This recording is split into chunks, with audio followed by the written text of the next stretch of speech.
Super Libres, folha de rosto, Chico, take 1. Toda prosa tem um ritmo, um compasso, uma música. Às vezes o escritor tem a mesma música em todos os textos.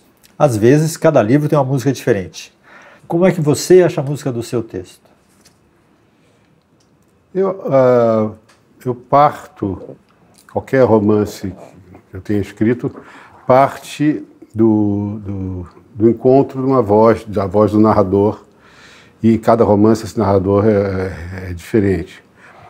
Eu não consigo, quer dizer, eu começo a escrever um livro sem muita ideia do que eu pretendo com ele, e eu vou tateando e começo a escrever aqui e ali, jogo fora, recomeço, e tem uma vaga historinha para contar, mas ele só começa a andar mesmo a partir do momento em que eu encontro esse narrador, eu encontro a voz desse narrador, eu assumo a voz e a linguagem desse narrador.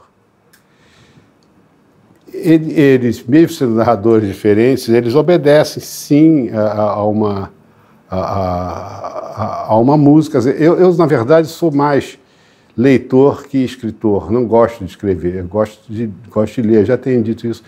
Mas realmente eu escrevo para ter o prazer, no fim do trabalho, quando chega à noite, ler e quando gosto do que está escrito ali, esse é o meu grande prazer, não é o de escrever, é o de ler.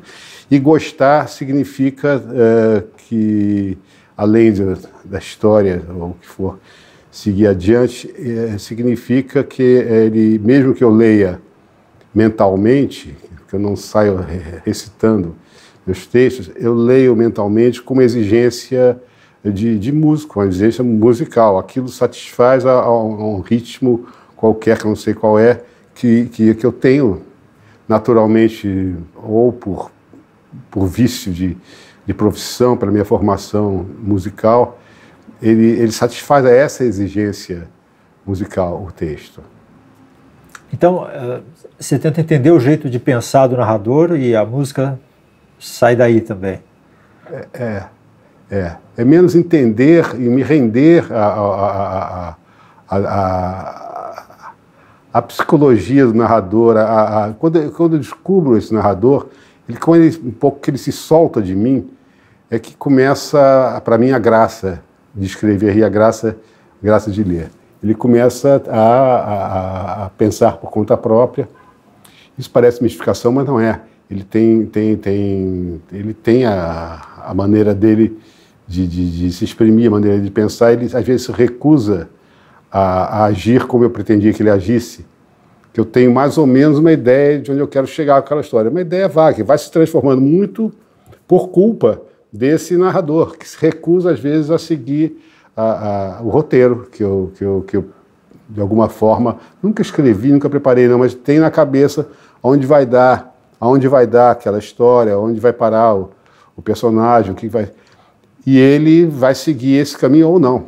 Ele pode se rebelar e seguir um caminho inesperado para mim. Essa é a graça também da construção de um romance.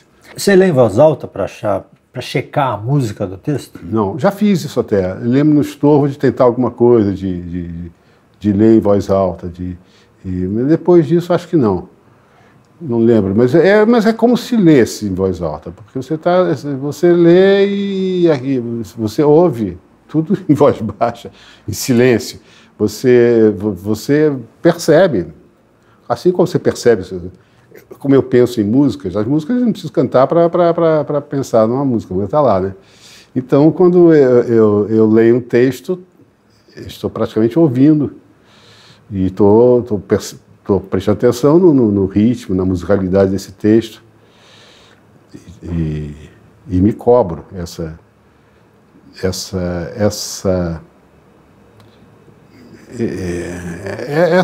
música. Você lê digo assim, no fim do trabalho, você pega um parágrafo do livro, você conseguiu escrever aquela tarde, você ouve aquilo, você lê e você ouve aquilo, as ideias que você tinha estão todas lá, mas alguma coisa na linguagem está manca, alguma coisa está...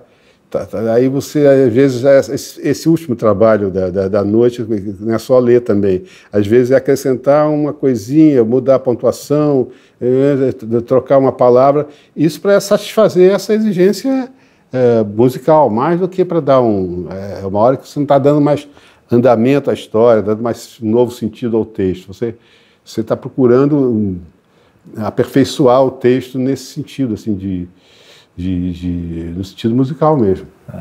O Saramago dizia que às vezes ele colocava palavras a mais, só para ficar mais belo, assim, para ficar mais musical. Pode ser palavras a mais, mas sobretudo palavras a menos, né? Geralmente, nesse último trabalho, quando eu acrescento, muda a pontuação e tal, muitas coisas são limadas ali e ficam mais enxutas.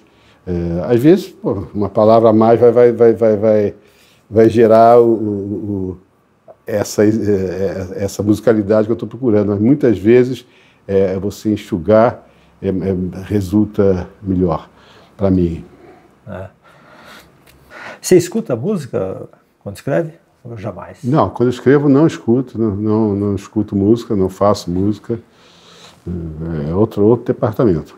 Mas é o tal negócio, deve existir uma música ali latente, o tempo todo. Tem alguns que a gente entrevistou. Porque, desculpe, só porque eu sei de vários autores que escrevem ouvindo música. Eu sei de alguns. O Rubem Fonseca, eu escrevo ouvindo, não me lembro o que ele falava, não sei se era música clássica. Imagino que seja música sem letra, porque música com letra então deve interferir, deve ser impossível. Mas quem sabe? Vai ver que tem. Esses escritores são malucos. Pode ser que tenha algum que goste de escrever ouvindo um rock com letra e tudo. Não sei, mas para mim isso soa absurdo, escrever tendo uma música de fundo. Aliás, eu não tenho música de fundo para nada. Aqui na minha casa nem sei onde é que está o som.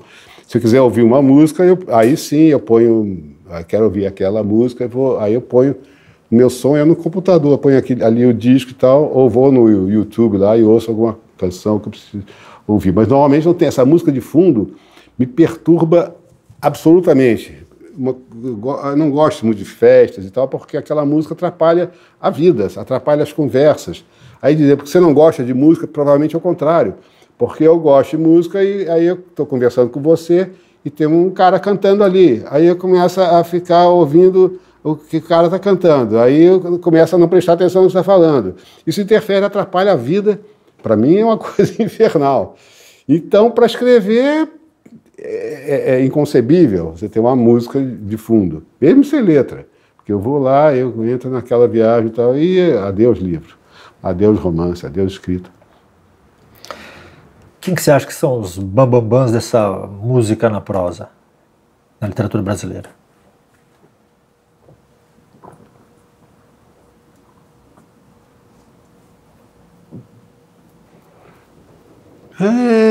Para mim todos têm uma música, até João Cabral tem uma música. João Cabral que detesta música, dizia que detestava música, e eu acho que detestava mesmo, que para ele era um barulho. Vai ver que é por isso também, que ele gostava muito, aquele barulho incomodava, e ele, talvez se ele se dedicasse à música, ele entende. Mas eu sei porque eu escrevi música para o João Cabral, foi difícil, mas ela estava lá. Você tem alguma música? Agora tem autores mais declaradamente musicais e amantes da música. Na poesia tem o Manuel Bandeira tocava piano e tal. Isso você percebe mais claramente, a música dele é mais explícita. Drummond era mais musical entre esses poetas aí. O Vinícius nem falar. O João Cabral seria o menos musical, mas mesmo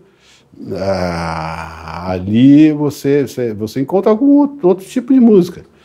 Uma música, sei lá, qual é a música do João Cabral, mas alguma coisa tem lá. E eu falei de poesia porque é mais fácil você identificar. Agora, todos os bons autores de prosa que eu conheço, enfim, todos os autores de prosa que eu aprecio muito pela musicalidade. Aí é um pouquinho como se o prazer que eu sinto na leitura é semelhante ao prazer que eu tenho na leitura das coisas que eu escrevo, quer dizer, a satisfação que eu tenho quando, não que eu me compare a ninguém, mas tem que ter uma afinidade qualquer musical com esses autores, e eu tenho, para gostar tem que ter. Eu leio muita coisa, recebo muito livro, muita coisa que eu leio assim, 1 ou 2 páginas, e não me pega exatamente por isso. Essa música eu não estou reconhecendo. Não estou reconhecendo música que esteja, estou reconhecendo uma linguagem, ou não estou conhecendo uma linguagem atraente para mim, ou não estou encontrando uma linguagem original. Parece que essa música já é consequência de outra, já está vindo a reboque de outras coisas e tal. A música é o jeito do cara pensar, do narrador, ou não?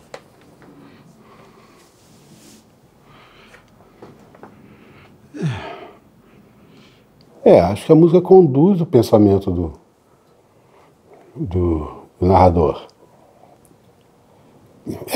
Ele disse, cada narrador desses livros é um narrador diferente, cada um deles é uma música diferente.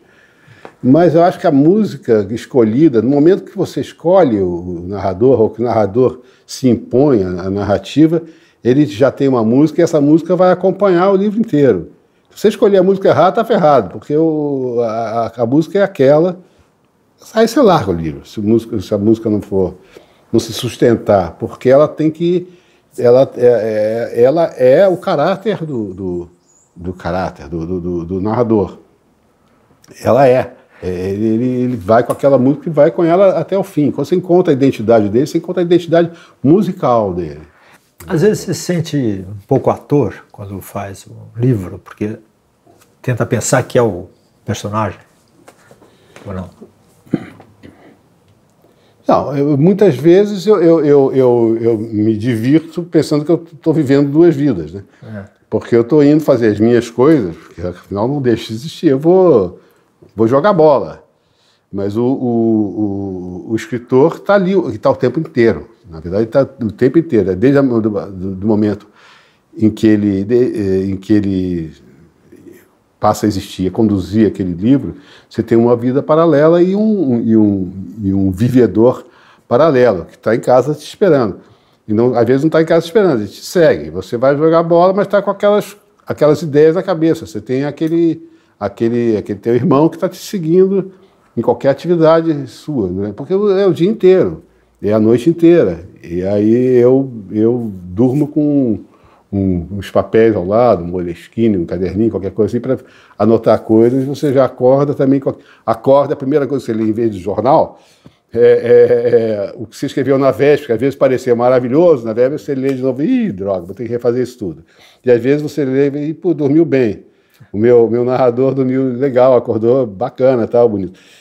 Enfim, esse cara vai te acompanhar o tempo todo, é como se tivesse um gêmeo aí andando contigo. Isso é ótimo, é divertido, porque quando a vida está muito chata, vamos pelo menos essa outra vida, e você perde gol, e você joga mal, e os jornais estão desagradáveis, as notícias não são boas, então você tem essa fuga, né? Você tem esse sujeito que está correndo lá a vida dele. E em alguns momentos ela é mais importante do que a sua vida. Mas é mesmo, em alguns momentos foda-se. Aí você está doente, ou acha que está doente, vai fazer uns exames, fica preocupado, vou morrer, vamos esse livro que tem que ficar pronto antes. Eu não posso morrer antes do livro, porque o personagem vai morrer junto, ele não tem culpa nenhuma, ele não bebeu, não fumou, então eu levo para a clínica, escrevendo aqueles negócios, para fazer aquela sono, não sei o que, como chama, sono nada, fazer a ressonância magnética, e com aquele papel. E ele vai em frente, vai vivendo é bom, vou dizer, é uma vida boa. Quando você termina, eu lembro de ter terminado um livro que você ia chorar de tristeza, felicidade, porque tem uma hora também que você quer entregar o livro que você ele quer sair, ele quer ser impresso, ele quer ser lido, tal. Você tem uma hora que é difícil, vamos terminar, dar um fim a isso. Mas quando eu percebi que eu tinha terminado, Quer dizer, ainda tem os retoques, tem a revisão, tudo mais. Já tinha terminado a história, eu parei e comecei a chorar. Chorar, uma coisa assim, perdi um amigo.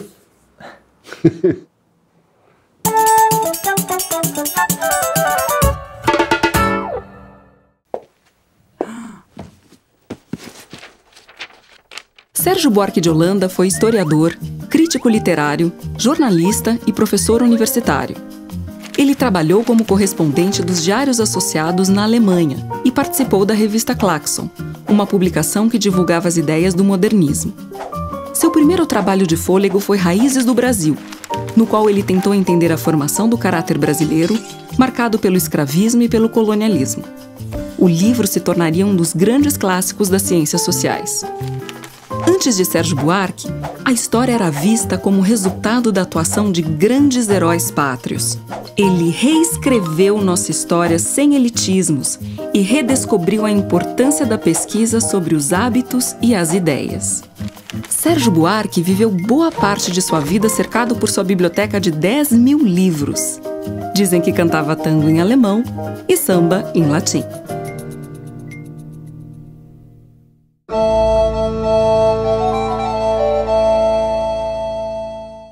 O Lagarto é um conto do José Saramago com xilogravuras do J. Borges. O Saramago, que é o único autor da língua portuguesa que ganhou o Prêmio Nobel, sempre nos apresenta uma prosa com uma musicalidade, um ritmo invejáveis, né? Aqui não é diferente. Ele nos apresenta um conto que ele vai desde o início dizer que é um conto de fadas e pede ao leitor que acredite nisso.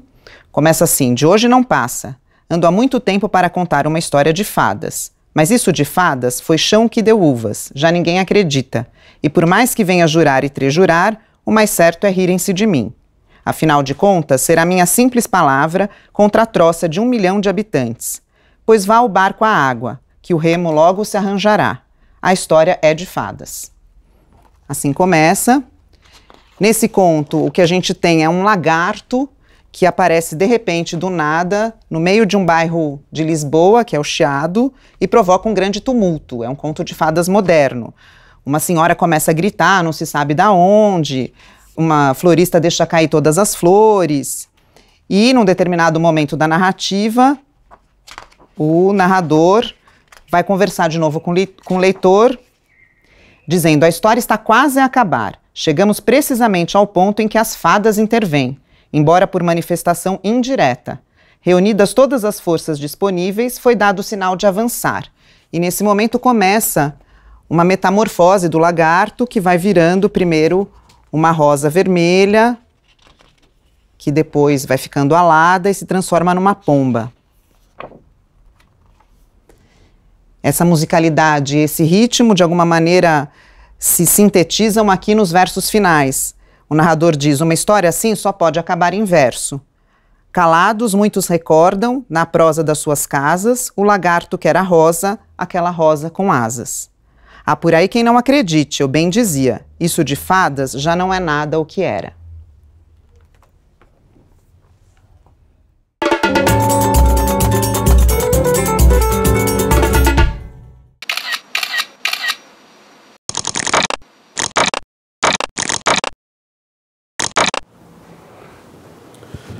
Aqui no computador, o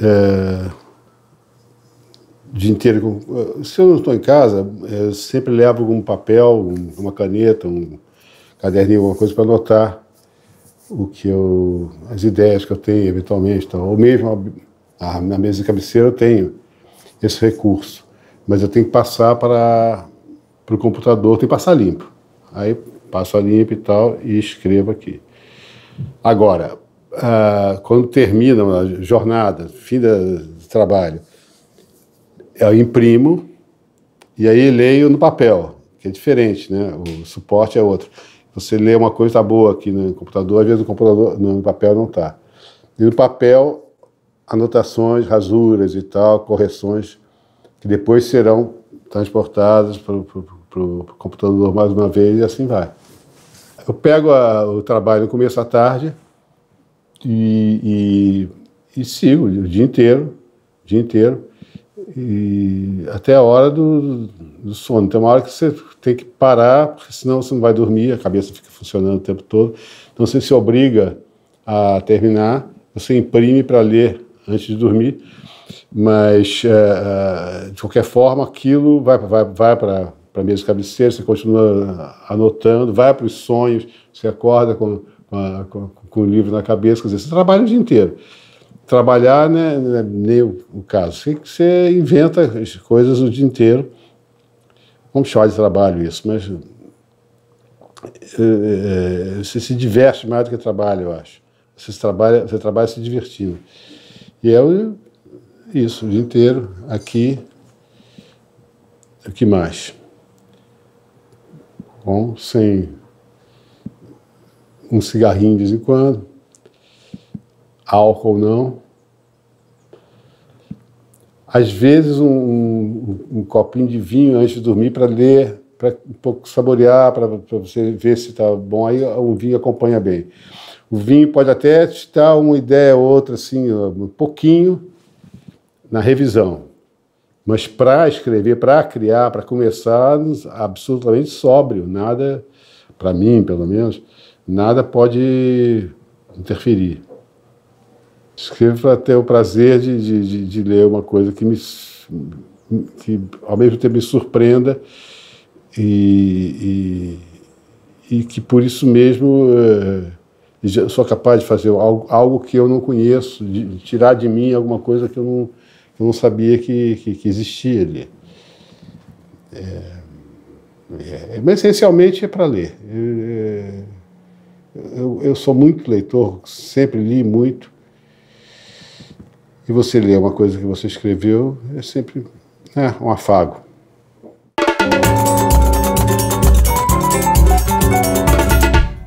Vocês estão bem? Hoje eu vim falar de Leite Derramado, romance publicado em 2009 pelo incrível Chico Buarque. Essa obra, talvez o mais machadiano dos livros do Chico, a mais machadiana das composições do Chico, pode ser vista de duas formas diferentes, a partir de duas perspectivas diferentes.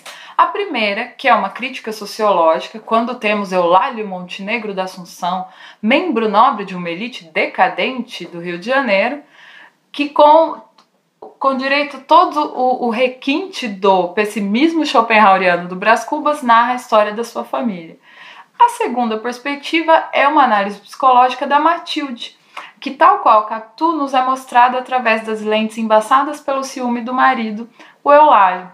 A narrativa é uma narrativa não linear, que vai sendo costurada com os retalhos de memórias que o Eulálio vai nos dando através dos capítulos, que são curtos, inclusive.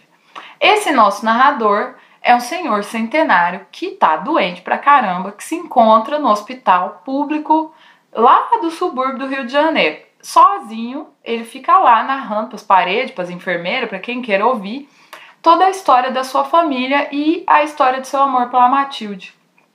Embora o fundo histórico seja extremamente importante, uma vez que a história da família do Eulálio serve como ponto de reflexão para a história do Brasil desde o período de Dom João VI, talvez o amor dele pela Matilde seja a ferida e a memória mais pulsante do livro, uma vez que a gente aprende a gostar da Matilde a partir do olhar dele.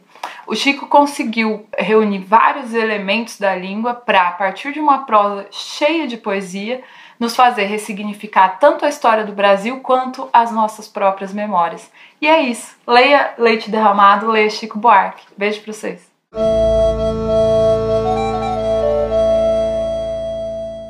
De Botafogo, o sonho cortou para a fazenda na raiz da serra, onde encontramos meu avô, de barba e suíças brancas, caminhando de fraque diante do parlamento inglês. Ia num passo rápido e duro, como de pernas mecânicas, 10 metros para frente e 10 metros para trás. Meu avô foi um figurão do Império.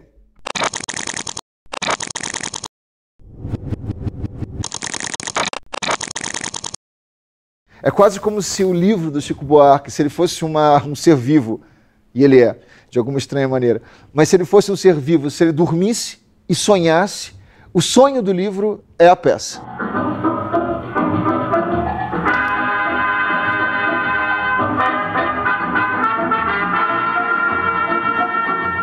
É um romance de quase 300 páginas, que se transformou numa peça de 1 hora de duração.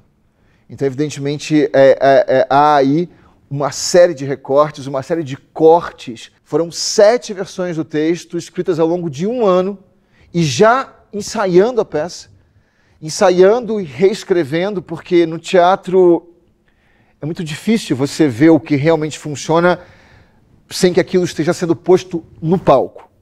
No Leite Derramado, o protagonista é um senhor de 100 anos de idade, o Eulálio da Assunção, e que é não um personagem pobre, economicamente falando. Olhar para a história do Brasil a partir da perspectiva de um dos membros do poder me parecia uma coisa interessante e nova nesse sentido de adaptação de grandes romances para o teatro. Estou de saída para o Senado. Hoje tem despacho com os correligionários. Mas, querido, a esta hora da noite... O país está um caos. A Juliana Galdino, que trabalha comigo há 11 anos, o Eulálio sempre foi escrito para ela fazer. Ia ser ela, só que o Chico não podia saber disso. Porque eu fiquei, evidentemente, se eu falasse para ele, no primeiro dia que a gente se encontrou na casa dele no Leblon, ele perguntou aí quem vai fazer o Eulálio? Vai ser o Marco Nanini? Vai ser o Antônio Fagundes? Vai ser o... E eu falei, eu tô conversando com eles. Quando foram feitas as fotos de divulgação da peça, então a Juliana já estava caracterizada como Eulálio, eu então peguei uma foto dessas, que saiu na Folha de São Paulo, e mandei para o Chico por e-mail. Aí o Chico respondeu para mim e falou assim, é exatamente o Eulálio que eu sempre imaginei. Aí eu falei, é uma mulher, cara. A certidão para nascer, a concessão para sorrir.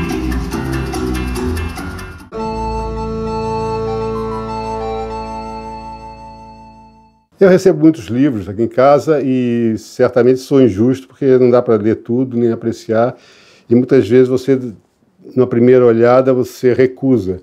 Mas o que eu tenho, um autor que eu tenho lido com muito prazer ultimamente se chama Manuel Herzog. Ele é de Santos, não é muito conhecido, autor nacional originalíssimo, que me surpreendeu desde esse primeiro livro aqui, Companhia Brasileira de Alquimia.